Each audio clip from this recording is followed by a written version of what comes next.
What compels ordinary people to commit unspeakable acts of cruelty? How do entire societies spiral into cycles of division and destruction? These are not abstract questions. History has repeatedly shown that given the right circumstances, even the most average person can be swept up in a wave of violence or oppression. The chilling reality is that this transformation doesn't happen overnight, nor is it limited to the past. The same forces that have led to atrocities throughout history are still at work today, shaping our thoughts, behaviors, and interactions with others. One of the most horrifying examples of this phenomenon is the 1994 Rwandan genocide. In just 100 days, nearly 800,000 people were murdered, not by an invading army or a tyrannical regime, but by their own neighbors, co-workers, and even friends. How does an entire population turn against itself in such a short period? The answer lies in the power of propaganda, which systematically dehumanized the victims, portraying them as vermin or enemies of the state. By stripping people of their humanity, those carrying out the killings were able to rationalize their actions without guilt. This process did not happen suddenly. It was the result of years of deliberate conditioning that shaped the way people saw each other. Psychological experiments reveal just how susceptible humans are to these dangerous dynamics. The Stanford Prison Experiment, conducted in 1971, demonstrated that in just a few days, ordinary individuals assigned the role of prison guards began to abuse those designated as prisoners. There was no real authority forcing them to behave cruelly, only the psychological effects of their assigned roles. This experiment underscores a disturbing truth. The capacity for cruelty is not limited to a few monstrous individuals, but exists within all of us, waiting to be activated under the right conditions.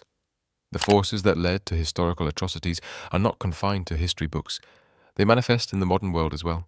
Social media has become a breeding ground for manufactured outrage and tribalistic thinking.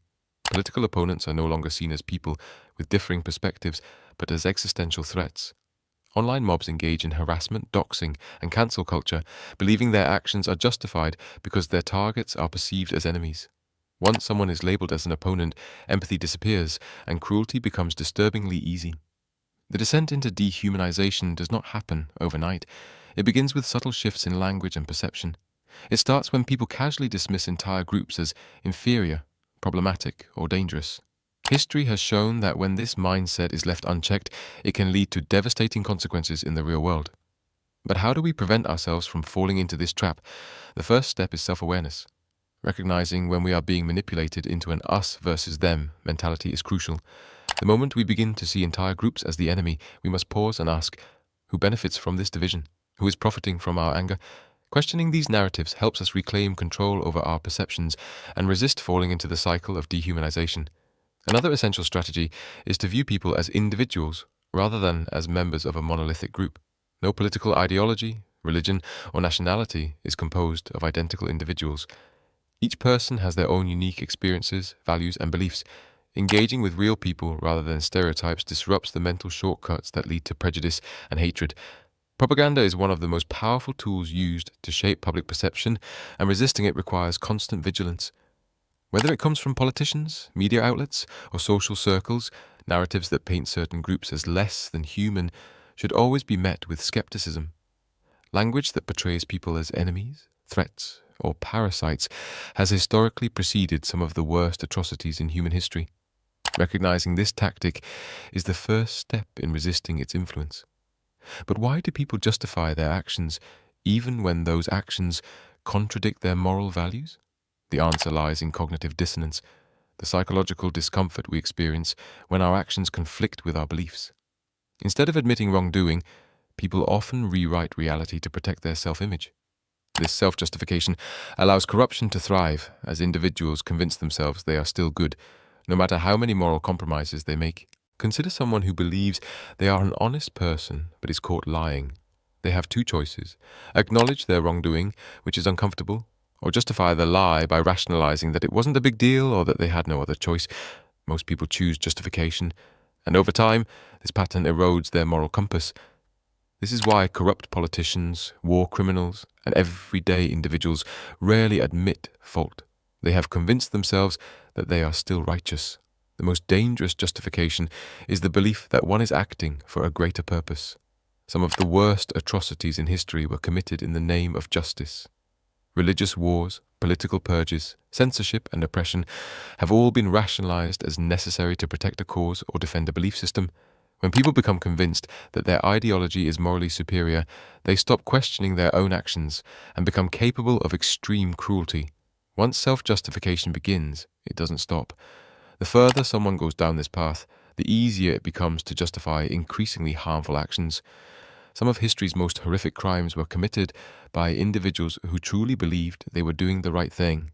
This is the danger of unchecked moral licensing. When people believe they are inherently good, they give themselves permission to do harm.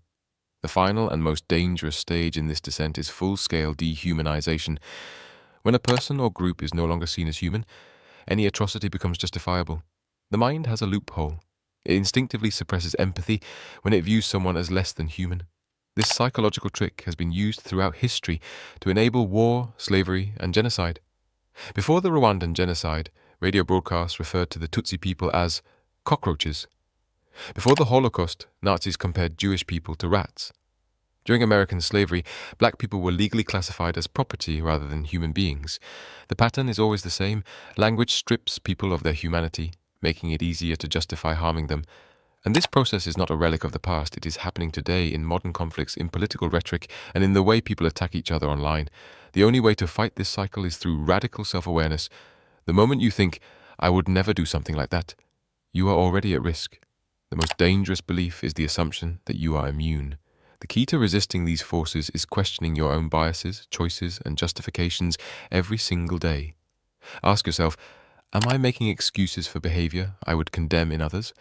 Am I blindly following authority without questioning its morality? Am I labeling an entire group as the enemy? Every time you feel the need to justify an unethical act, stop and reconsider. Moral courage is essential. The world does not just need good people, it needs people who are willing to act when it matters most. If something feels wrong, speak up. History's darkest moments happened not just because of those who committed evil, but because of those who remained silent.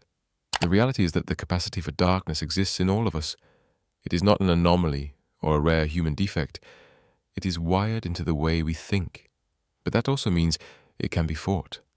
By choosing empathy over division, questioning propaganda, and holding ourselves accountable, we can resist the psychological traps that have led so many societies to destruction. Now that you know this, what will you do differently? Understanding these psychological mechanisms is not just an academic exercise, it is a call to action. Every moment of history that descended into darkness did so because ordinary people either embraced harmful ideologies or failed to resist them. The lesson is clear. No one is exempt from these influences, and vigilance is required to ensure we do not unknowingly contribute to cycles of dehumanization, moral corruption, or systemic injustice. One of the most effective ways to counter these dangers is through education and dialogue. Studies in social psychology have shown that exposure to diverse perspectives can reduce prejudice, increase empathy, and prevent the rigid thinking that leads to extremism. When people engage in meaningful conversations with those who hold different beliefs, they are more likely to humanize them and less likely to be swayed by propaganda.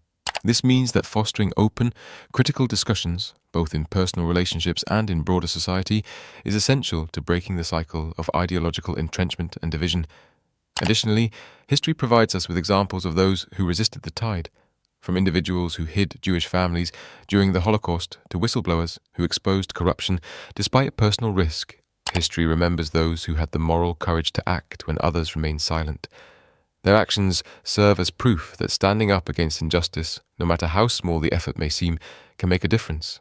It also reminds us that the fight against dehumanization and moral justification is not just about avoiding harm ourselves, it is about actively preventing harm to others. In the end, the responsibility falls on each of us. Every day, we make choices that shape the kind of world we live in. We can either participate in destructive narratives or challenge them. We can either justify actions that violate our values or hold ourselves accountable. We can either remain silent or choose to speak out when it matters most. What will you choose? If you love this content, do not forget to like this video and subscribe to the channel for more knowledge.